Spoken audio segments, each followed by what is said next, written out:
So yeah, welcome to my Fallout 4 review. So I've been playing this game for quite a while now, still in, right now just in Sanctuary Hills.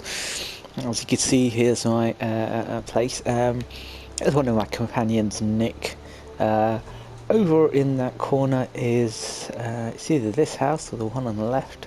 I think it's the one on the left down here. Got another companion of mine and my best friend, Dogmeat. There he is. Hey Dogmeat, how's it going? So yes, I've been playing this game for quite a while. So let's give a quick brief intro into what happens. So you start off, you're playing as one of two characters, the man or the male, the female. You've got a child and are being looked after by good old Cogsworth, street lamp leader. And it just so happens that this house on the left is our house where we begin our humble beginnings.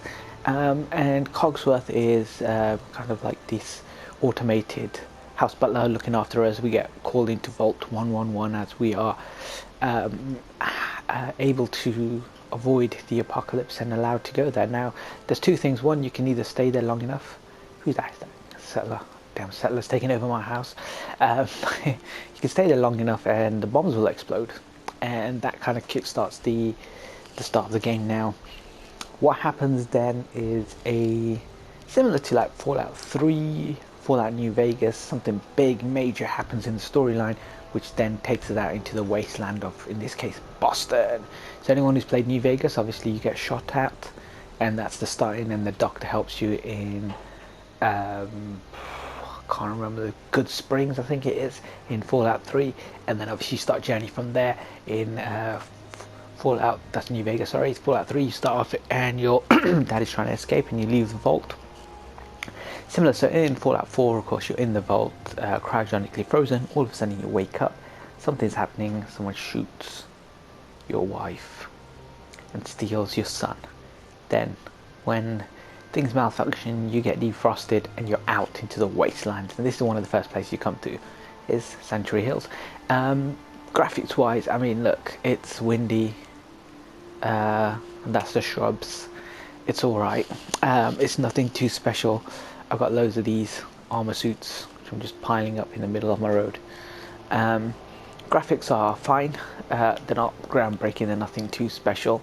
The game itself, you could spend hundreds and hundreds of hours constructing and building stuff. That's kind of where I am right now, just about to build a structure for Dogmeat. It's one of the new features of the game. You can build more and more bits and pieces that you want.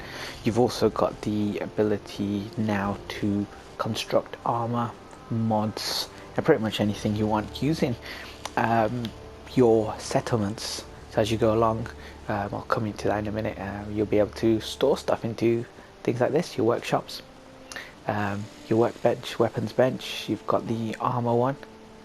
I've got me power suit one. I've got a chem station in here as well, because you find it in Sanctuary Hills, and I've got a cooking station as well, so I've got one of everything. I've also got a beacon, because I'm just calling out to people to come to my place. So there's my beacon, which I erected, and there's a power source as well. So there are turrets outside as well to protect my place. As you can see on the top, it says 44 in defense. So here's my cooking station, chem station behind a house. Check out my videos from earlier, and there's some turrets to kind of protect my settlers. Now, as you start off the game, the first thing you get to is across the road, and you'll get to a diner, and that's kind of where you'll meet Dogmeat, and you'll come up against your first set of enemies. Great thing about Fallout 4 is by the time you get to the Minuteman level, you are going to encounter one of the best things about this game is a power suit. You'll need a lot of fusion cores for these power suits, which you'll find out a bit more about later. But what you do is you get into your power suit, you get your minigun, and you start shooting down the enemy. And then just as you think you're done and you're in your power suit, a Deathclaw comes out, and boom, power suit, Deathclaw, guns, everything is here. Within, depending on how quick you play the game, you can have that within half hour, an hour into the game. Bam, and it gives you an idea of what kind of things are to come. So there's a lot of huge weapons, huge armor, and of course the mighty Deathclaw is back.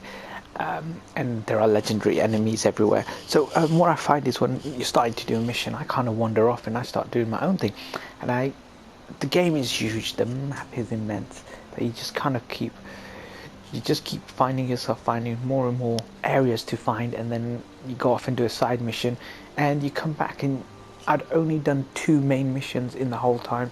I did so many side missions and didn't even realize this game is, as we'd expect it to be, immense. There's Cogsworth floating around in the background, another one of my companions. I got Kite as well, she's one of my companions. I got Preston, another companion now. First you start off doing all the Minutemen missions, do them all, they're fun. They're relatively straightforward, go shoot some ghouls, clear out the place, and then you have a new settlement. New settlements means you can transfer your junk into one of these workshops, and then I've got a perk which allows me to now transfer junk from this settlement to another settlement, so I can rebuild stuff everywhere. You don't have to build or craft to complete the game.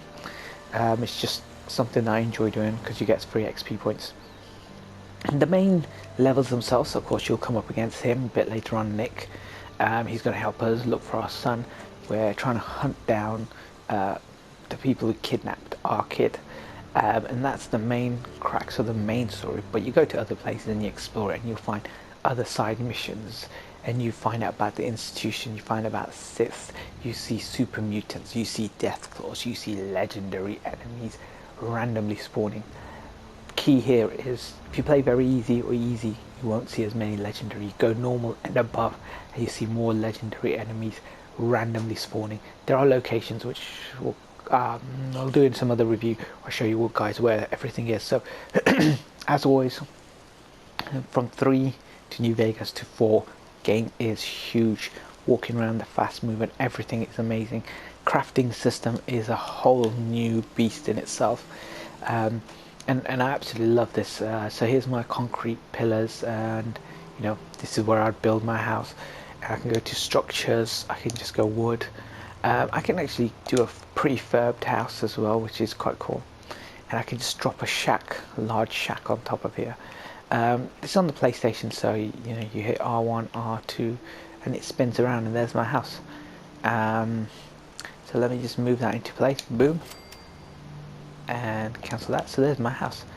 It's got stairs, it's got upstairs, downstairs, and what I'm going to do quickly is go over there and move Dog Meat into my house as well, because I want Dog Meat to live with me. There he is, there's his house. Hey Dog Meat, move your kennel. And I'm going to move him into my house across the road. So these are some of the cool things about Fallout 4 that you can do. You can waste time just doing this and you won't even really enter or start the game. For ages and ages, there is so much to discover, there's so much to do, and the game just allows you to just kind of go crazy as you want. But yeah, you quickly find that when you start exploring, you pretty much kind of explore all sorts of different areas. The post-apocalyptic Boston looks great.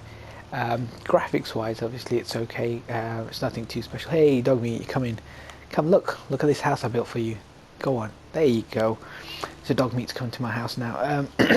So my overall opinion on this game is it's amazing. I would give it, if I was to give it a score out of 10, it'd be like a 9.5. It's still a little bit buggy. Frame rates drop occasionally, it slows down. You get people stuck inside buildings and you can't shoot them and stuff. Hey Dog Meat, how's it going? Oh, he's looking at you, kid. Other than that, I mean, it's a great crafting system, which is massive improvement from here. Open world, as you'd expect it from these kind of games, this open world to the maximum. And you've also got a good story, I think, and I like the fact that with all Fallout something happens and then you leave the vaults. There's a couple of vaults to explore as well. 75, I think 84, loads of bobbleheads to collect as well.